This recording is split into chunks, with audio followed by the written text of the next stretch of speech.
So many of our favorites to watch. Oh look, now they're being bashed. I guess that's what we should expect on the Bullied Nostalgia Podcast. The center 30 minutes of this movie, I was not conscious for. It doesn't matter, Chance. Yeah, you didn't miss anything, I don't think. You can bring that up in the episode. Well, we're recording. It can be the episode now if you want. Don't you want to do an intro? Yeah, sure. Hello, everybody. Welcome to Bullied Nostalgia, a show where we dismantle our childhoods and make us wish that we hadn't. I think that's universal in today's episode. I don't think anyone wanted to be doing this. But before we get into that stuff, I'm joined by Kylan. Hello. And long distance, we're joined by Chance. Heyo. And John. Wow, wow, wow. Wow, wow, wow. What? Waka, I waka, was waka. going to make a dinosaur sound, and then I just panicked. Yeah, if you wanted to do a dinosaur sound, you probably should have said like sharp tooth or earth shake or tree star. Those are all famous dinosaur sounds. No one knows what you're talking about, Chance. What?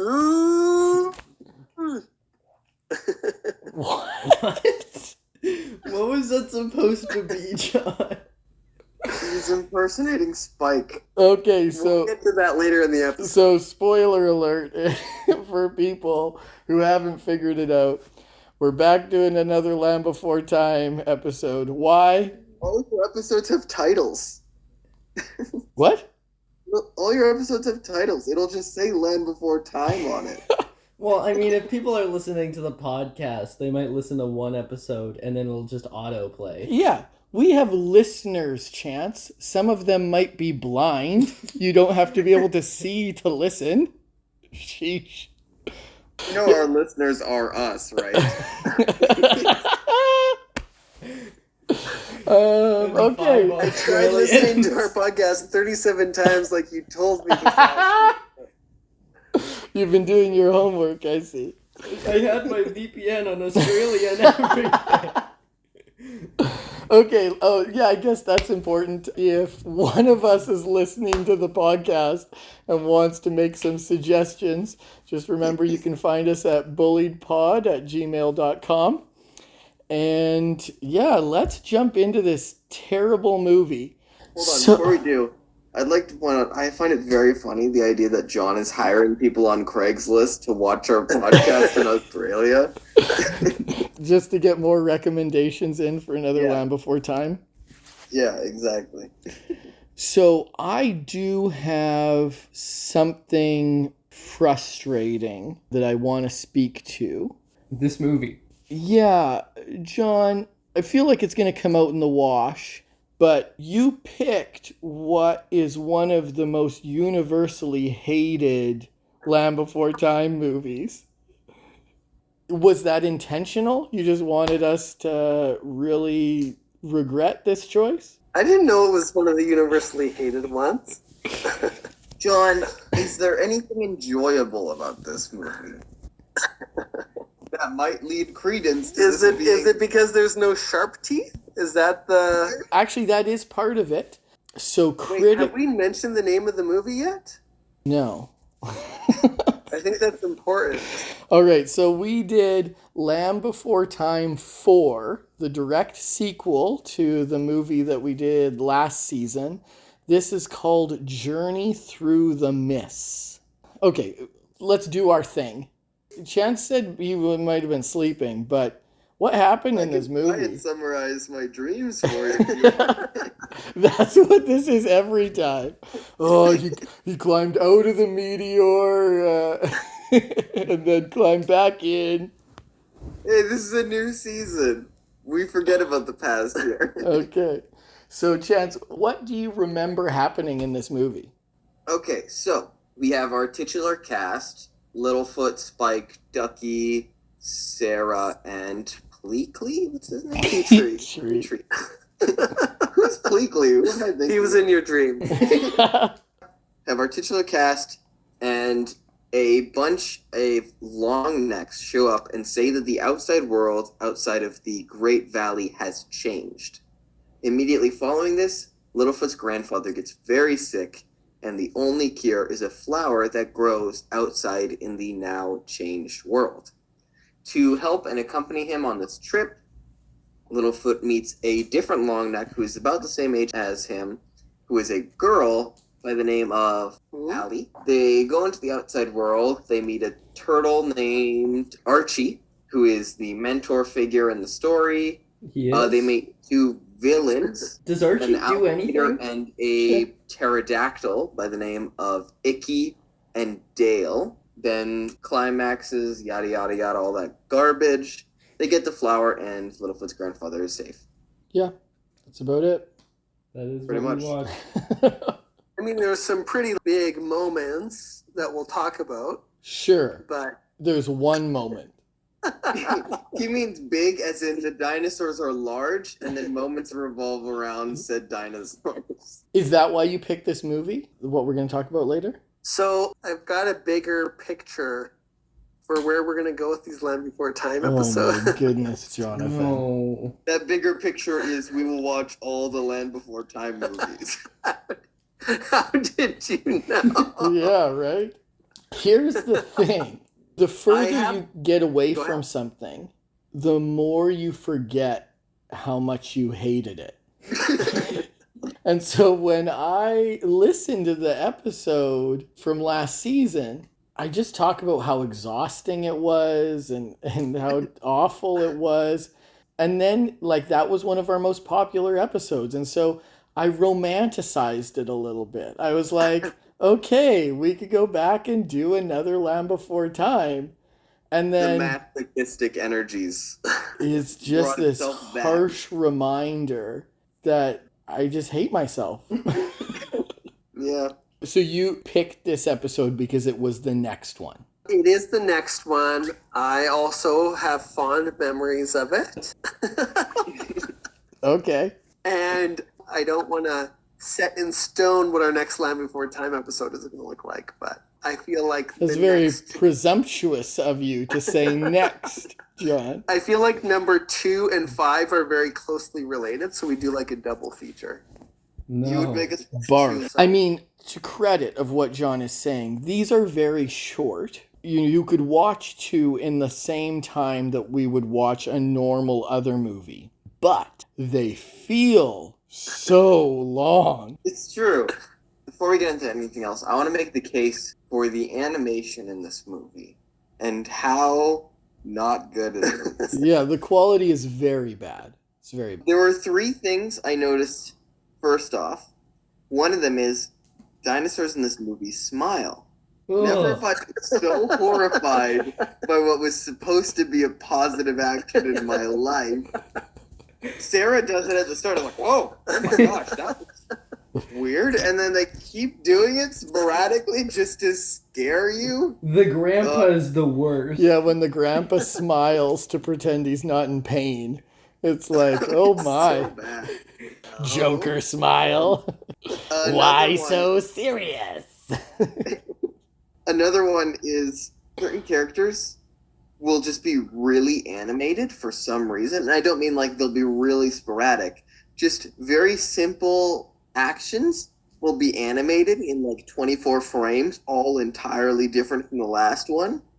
Like Sarah was just saying something in one of our random conversations, but she shook her head like in 8 different directions all at the same time. Mm-hmm. For no reason at all. It was a close-up of her face, but it looked like she was having a spaz attack more than anything else. Yeah, I remember that.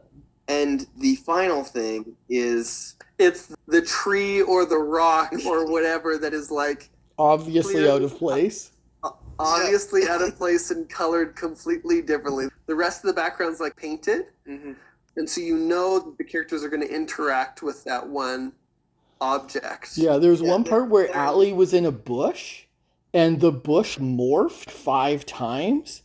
There was one scene in which a dinosaur was walking by a cliff over some water. and the rock beneath it was very differently colored. And I literally said out loud, I wonder if that dinosaur will fall into the water. And the rock immediately after broke, and the dinosaur fell into the water because it's so obvious what will be interacted with. Dad was staring at one scene, and he was like, those dinosaurs just changed colors. And they did. Yeah, there was one part Kai got really annoyed with me because I accidentally rewinded it too far. Like 3 times in a row. Yeah. But the characters would just jarringly change color. Entire palettes. The effort being put into these is not a lot. Emma actually caught on to that Sarah changed color constantly. Did you guys make Emma and Emily watch this with you? Emily wasn't here, but Emma chose to watch this What? with us. Oh, poor girl. No. Never seen anything about Land Before Time before this. This was her introductory experience to Don Bluth animation? Yes. I don't even have words, Chance. I thought you loved her. Okay, so last time we did Land Before Time, I thought was going to be the only time we did Land Before Time. So I flew through a lot of Land Before Time pop culture info. So I'm just going to knock out what I got for this movie, and then I got nothing else to contribute. Did you look at the fan page I sent you? Yes, John. I looked at the fan page you sent me. Okay, good. Did you write it, John? So this movie is 74 minutes, just barely over an hour, just like last time. It came out December 10th, 1996, which means, John, you got this as a Christmas gift. Mom was on the ball. This came out 2 weeks before Christmas, and it was in your stocking. So it's a pretty big deal. I actually got a copy. I feel like these things would sell out like hotcakes. No. This is the last movie that Candace Hudson would voice Sarah. So she was the last remaining member of the original cast. The one piece of actually interesting information that I found out about this movie is that Land Before Time 3 and Land Before Time 4 were in production at the same time. And initially, Journey Through the Mist was intended to be the third installment. And that actually explains a lot, because in Land Before Time, the Time of Great Giving, there's a massive forest fire that destroys the Great Valley, and then the Longnecks show up, and the Great Valley's fine. Old Mama Longneck says, what's it like here? Is everything the same? Because the climate has changed everywhere else. And they're like, no, the Great Valley's the same as it's always been. If those fires. Apart from the forest fires that destroyed everything, exactly. So if you reverse the movies, it actually makes a lot more sense that they would have showed up, gone through this adventure, and then the Great Valley burned down. We still don't know why the director chose to postpone this movie, but that's what he did. Journey Through the Mist was supposed to come out, and then he pushed it back to 1996, and then The Time of Great Giving became the third movie. That is the only interesting thing that I'm going to say about Land Before Time. Oh, actually, I do have one more interesting fact. John, do you have the VHS in front of you? I certainly do. Tell me if you Have notice it right here. anything interesting about what the villains are doing. They're holding binoculars? They're holding binoculars. It's a very undinosaur way to do things. I never thought about that before. Yeah, it certainly implies time travel that we haven't seen yet in the Land Before Time movies. Does that mean this is like one of your favorite movies now? Since there's time travel in Yeah, because of the VHS cover. it? First, how did that prehistoric bird get a hold of a pair of binoculars? And second, how did it learn how to use them? Okay, so when we were renting this movie, it had... You guys rented it? Yes. Why didn't you watch the VHS? I haven't set up the VCR yet. I gifted John a VCR. So, John, you own a VCR and you've got it in storage, which reiterates that you just want those Land Before Time VHSs on your shelf for the aesthetic. Yes, I flaunt it. When we were renting this, it gave us a slightly enhanced image of the VCR cover. And when I say it's probably the ugliest thing I've seen, I'm not kidding. Even John was like, wow, that's ugly. On Apple TV, you can buy all of them for only $80. Hot dog. Does that include the 14th? I think so. Well, John, because this movie is universally hated, I was inspired to look up the Rotten Tomato scores of all 14 movies. And the 14th movie is certified fresh. Wow. Which movie has the lowest? It's number 13. Oh, We've okay. talked about this at great length. Is the last movie that John would have watched is widely considered the worst one, which is why they stopped making them for 12 years. Mm. So what was the beef with this one? You said it's because there wasn't any sharp teeth or T-Rexes in it? The villains were considered a problem. There's nothing intimidating or dangerous about them. They're quite incompetent. The crocodile can't see, and so it keeps eating rocks and trees. So yes, that was considered one of the beefs that critics had. It's very slow-paced. Mm-hmm. We talked last season about number 3, where Kai said nothing happened in the movie. So it felt slow, but a lot did happen. Literally nothing happens in this movie.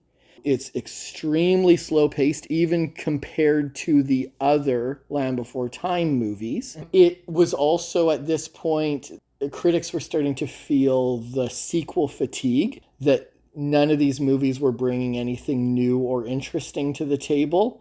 And as a matter of fact, it felt more like they were directly trying to make you think of other better movies, like in Grandma's Song, which is clearly just a song from The Lion King, but much, much, much, much worse. Speaking of, there's a part where the grandma goes, the circle of life keeps repeating.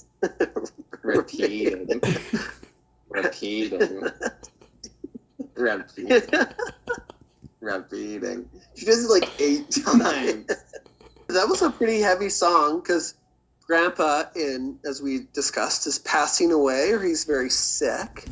And so Littlefoot's quite upset, but Grandma's like, here, let me tell you about how life works. And she talks about birth and marriage and death. And it was a pretty deep song. Repeating. Well, we should talk about the song, because I did find it interesting that this movie only has 3 songs, but somehow they still all suck. What? John? I was impressed with each of them. No. No, you were not. What? Stop lying to our listeners. You're going to be the one who's The villain listening to this song later. was especially egregious. Which one? No. The villain song. They were all terrible. Oh, Like right. the villain song, the crocodile and the bird. I like, don't need you. I don't need you either. You summed up the song. Great job. Except it was that for like another 80 lines. It was ridiculous. What was the last one? Friends come in all sorts and sizes. You can Right. even have tall ones. dumb ones. That was one of the lines. I will give it points for straight up calling your friends idiots. I like how it said that right as it zoomed in on Spike. Part. Lobotomized one. Speaking of Spike, do you wanna? Yeah. Hold on. I have something to say before we get to that. Allie goes through a character development. They try to play it off as Sarah's going through one too. Allie is just abundantly racist in this movie, and Sarah is responding negatively to the racism. And that's understandable. Yes, Sarah's racist, and so is her dad in the first 3 movies. And they're like, this is kind of getting old. We should add a new racist. Yeah, but then they're like, Sarah's a bad person because she doesn't like Allie. But she doesn't like Allie because Allie's racist, you know? It doesn't play well for character development. I also wanted to talk about the other character, the narrator, who seems to cross all time and space. At the beginning of the movie, he's like, before there were countries, cities, planes, and trucks. It's like, who are you? How? And then Allie and them left, but soon enough they will meet again in the next adventure. That's the same guy who said that became the time of great giving. Yep. Speaking of time, there was a bit of an ongoing joke when we watched it, in that there were a couple times we had to pause the movie to go do other things. But the joke became, don't worry, in case you forgot, Sarah's still in the water. Falls in a river, and she stays in that river for a solid 10 to 15 minutes. It's really bad. Yeah, in this movie, that's the whole movie. Yeah, it's supposed to be a climactic moment, but it just drags on for so long. Wait, did they ever use that piece of foreshadowing? Oh, don't step in the dark water. My parents say that water's deep. Oh, They yeah. never do anything with that. Okay. Absolutely nothing. Good movie writing. That's how we'll get them. Subversion of their expectations. Shadow things and then paying none of them off. Yeah, this movie is Bad. a good reminder that I shouldn't trust my brother with movie choices. I'm so happy that you all watched it. Oh, I feel so much less alone in it all. So Spike's one of the 5 main characters. What sets Spike apart from the rest of the crew is that he doesn't speak English Or anything.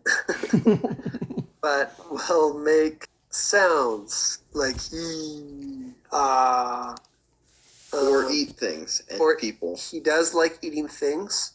Anyways, so in this movie, at one point, Allie, the new long neck, comes to seek the help of Littlefoot's friends because Littlefoot's stuck. And so Allie says, come on, let's go help Littlefoot. And Sarah, who's jealous of Allie, or doesn't like that Allie has been discriminating against her, says, no, we're not going to go with you. And that puts Spike, Petrie, and Ducky in a difficult spot. Naturally, Petrie and Ducky ask, well, we'll let Spike decide what to do. Smart thing. The smart choice. And Spike. Let the Spike mentally gives Allie disabled the one evil go. eye, then swiftly turns into his derpy, happy face. And he chooses that the gang goes to help Allie and Littlefoot. But what I remember this movie most for is, near the end, Ducky's about to be eaten by the crocodile alligator.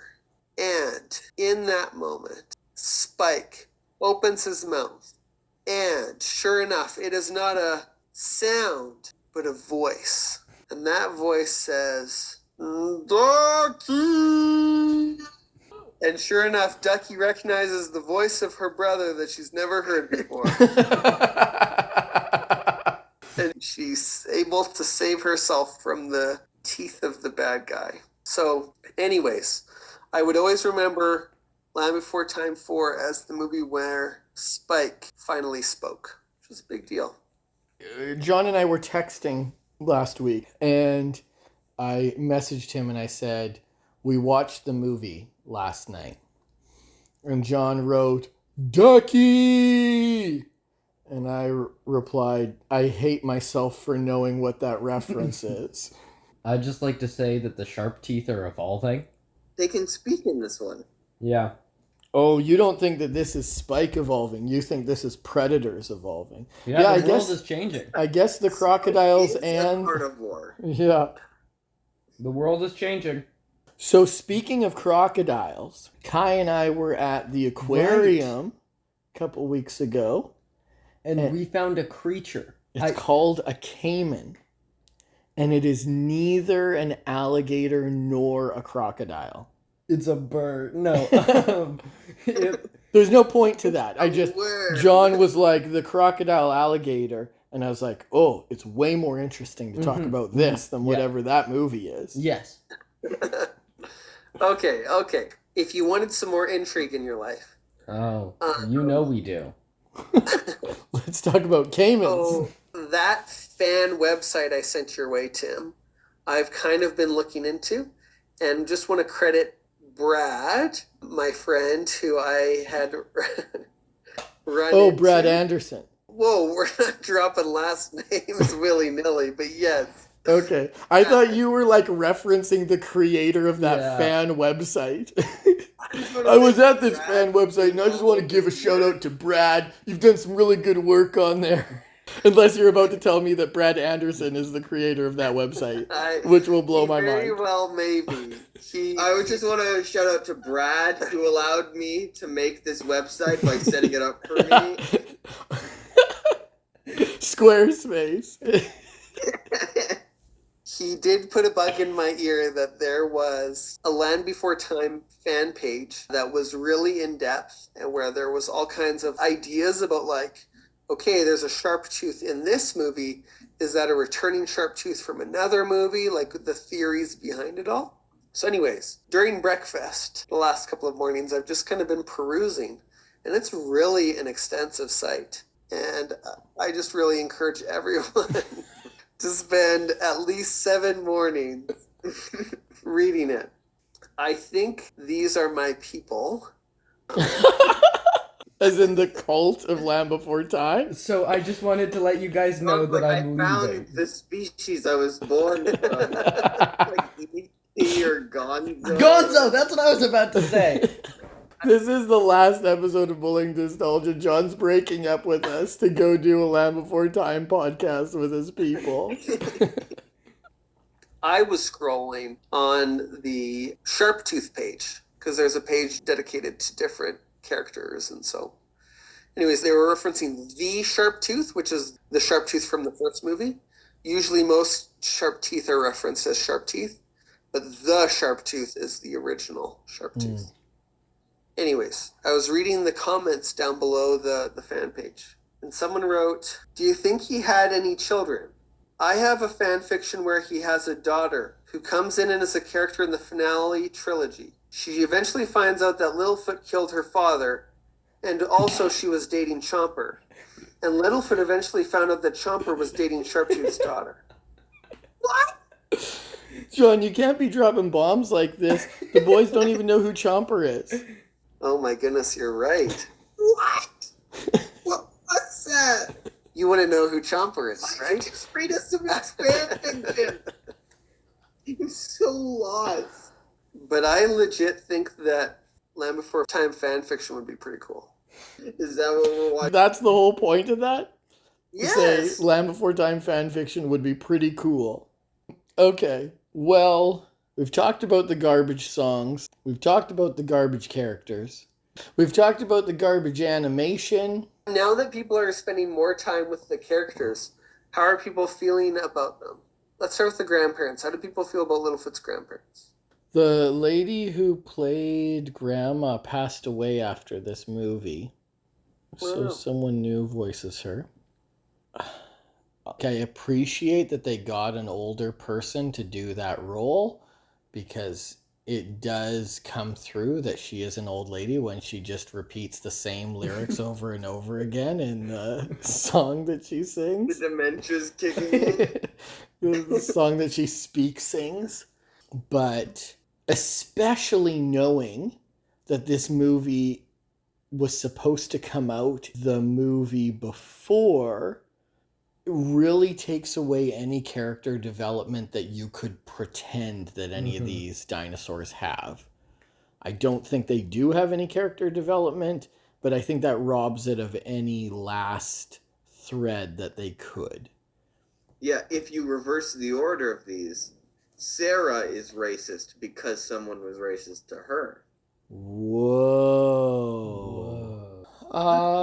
She's not as bad as her dad in the last movie that we watched, but yes, historically she's pretty racist. This is actually the only movie that Sarah's dad does not have a speaking role in. Is this the only movie where Tickles doesn't have a speaking role in this? John, can you tell us if Tickles comes back? Oh, and spoil things? Do we need to tune into your podcast to find out? Is that what this is? In my fan fiction, Tickles marries Chomper. And then Littlefoot finds out that Chomper killed his grandmother. Circling back to songs, because I really don't want to come back to one of these movies. And are there any songs that stand out to you, John, from any of the Land Before Time movies where you're like, oh yeah, that's a good song? Has any of that taken root? Oh, I can sing you songs from the movies. No, don't sing us them. Tell me if they're Friends for dinner.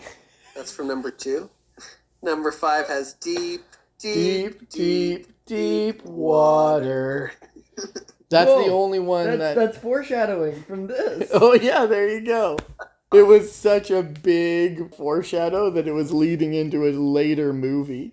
It turns out if you shotgun blast enough loose ends and make enough movies, everything seems like foreshadowing at a certain point.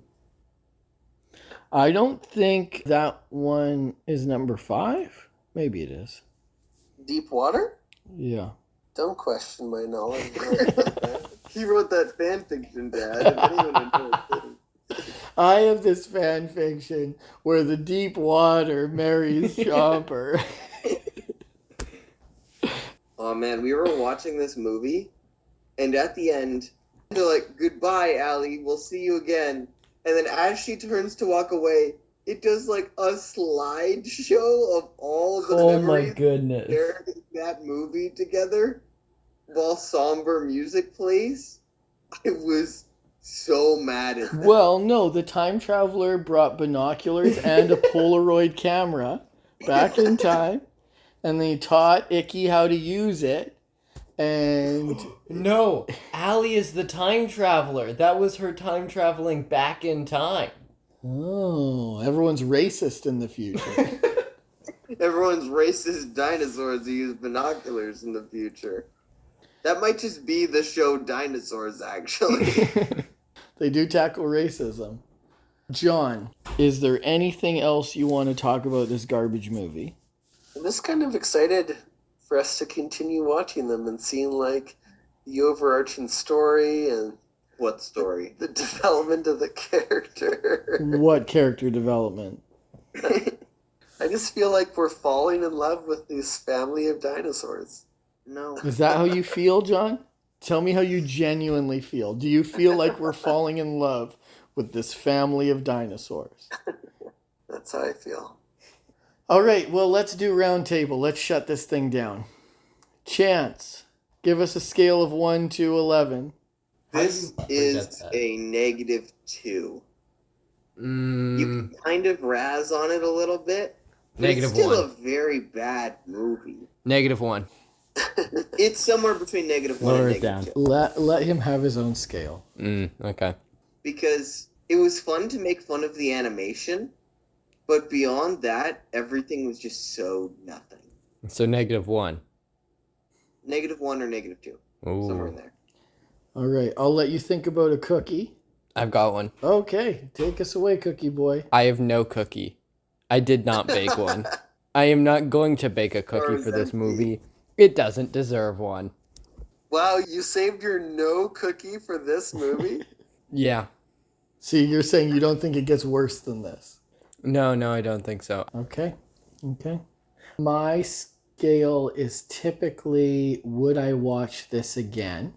And, like sometimes I'll say I wouldn't go out of my way to watch something, but if someone else was watching it, I would sit down next to them and just take it in.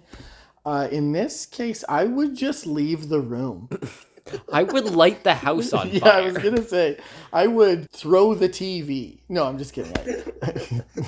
I would shoot the person next to me because obviously they're not human. Put them out of their misery.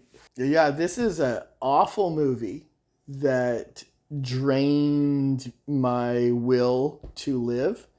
So I have no interest in watching it again. If anything, it brings me back to when we did Fast and the Furious. And Chance said, was this a worse experience than watching Land Before Time 3? And I can hear myself say, I don't know. I'm still just as tired and sick of life after watching both of them. But it took watching this movie to be reminded of what that actually felt like. And it's terrible. If you're listening to this podcast and it's not one of the four of us listening to it for the 37th time, don't put yourself through this. Actually, no. If it is one of us. That's right. If you are listening to this podcast and you are me, Tim, and thinking, maybe we should do another Land Before Time movie for the 3rd season, don't. Listen to your past self. Show some wisdom. He's been through this and it's still fresh. And I watched this a week ago. No. Let me speak to Future Tim. Future Tim. Future Chance, punch John in the stomach real quick. Future Tim, you will not regret watching another Land Before Time movie. This is what you've always wanted. So we're just gaslighting Future Tim? I thought you were going to say something like, do it for the views or whatever. No. Future Tim has serious trust issues. So Dad says he's so tired of life from watching this movie. Yet he put on Dick Tracy and forced me to watch it. Yeah, we watched Dick Tracy the other night. It's not good at all. It's a collection of the ugliest characters you will ever see in a movie. And that is glorious. The rest of the movie is terrible. But they put a lot of ugly people on screen. How many ugly people can we fit in one shot? Yeah. They're definitely going for a world record of most uglies on screen. Oh my goodness. I cannot remember that movie, but that sounds really unkind. It's not real people. They go out of their way to make them look like the way they were drawn in the 30s. Hey, tiny face! And his face is just... Yeah, there's a guy with a head that's a normal size, but his face is like this big. There's prune face and flat top. Yeah. And like everybody's got a unibrow or like big lips that dangle and drool. Like they're all even the ones who aren't ugly, like Mumbles or whatever his name is. There's tons of celebrities in that movie, but they're all covered in so much Uggo prosthetics that you cannot recognize half of them. One of them was talking and I was like, God, that's Dick Van Dyke. But yeah, there's so many celebrities in that movie and they're all just made to look like the bunch of ugly people. It's glorious. John, you were saying your rating for this movie? Oh yeah, I don't see this being my last time watching through all the Land Before Time movies. So I think one day, if John ever wants to punish Emily or something. Yeah. So I'm freshly married, and I think that that's something I could see my wife and I doing at some point in our lives, watching through all the Land Before Times. And if she doesn't want to, then maybe I'll find a friend who will. That's, of course, rewatching them all once we've watched through them all together. I'm talking in like 15, 20 years' time. When we watch the rest of these in 15, 20 years time. No. We'll have watched the rest of these in the upcoming years. We're watching them all tonight. Well, Kai and I aren't there. Have fun. It pains me to know that you said you would never watch Quest for Camelot again. And you're planning to rewatch this piece of garbage. But to each their own, I guess. The difference with today's episode is that we didn't have a guest. John referenced Brad.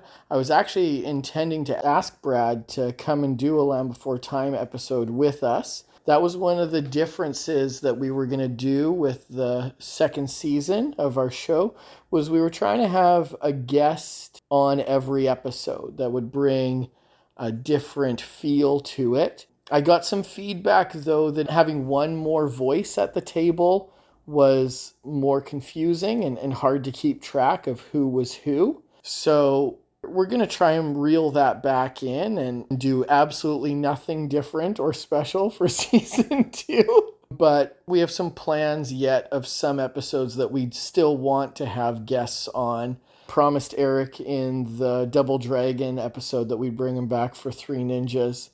And I think that has some value for sure. There's something that has come up in 2 episodes this season that I would really like to do, and that's playing with the title of our podcast. We mentioned repressed nostalgia. I would like to do the occasional repressed nostalgia episode. And also Bullied. And just Bullied. That's right. So little teaser for future episodes. My repressed nostalgia is Jumanji. That movie scared me when I was little. And my Bullied is definitely wanting to do a Descendants movie. Yeah. I'm trying to think of movies that scared me as a child. Ernest Halloween, that's what scared me. Oh, actually, if you want to do repressed nostalgia for me, let's just watch The Goonies again. Yeah, so the Goonies, well, we don't want to say too much in case we do. But yeah, that movie gave Chance nightmares for sure. Okay, unless someone has something that they want to add last minute, let's close this thing off. Thank you for listening. This was a weird episode. We've never been split 50-50 in different time zones, but we're making it work. Have a great night, everyone. Praise Beethoven, and look out for weirdos. I wanted to say it. I was just waiting for somebody to say, look out for weirdos. How dare you? Yeah, maybe you should lead with Praise Beethoven next time. We're joined by Kylan. Praise Beethoven! Hey guys, welcome to Bullied Nostalgia. I'm to Praise Beethoven! You'll never beat me to Praise Beethoven again. I'm just glad that we're not ending this episode with things that we're going to reference about this movie later on, because I don't really even want to remember it. Praise Beethoven. Can you imagine? Look out for weirdos. Praise Beethoven. Got you.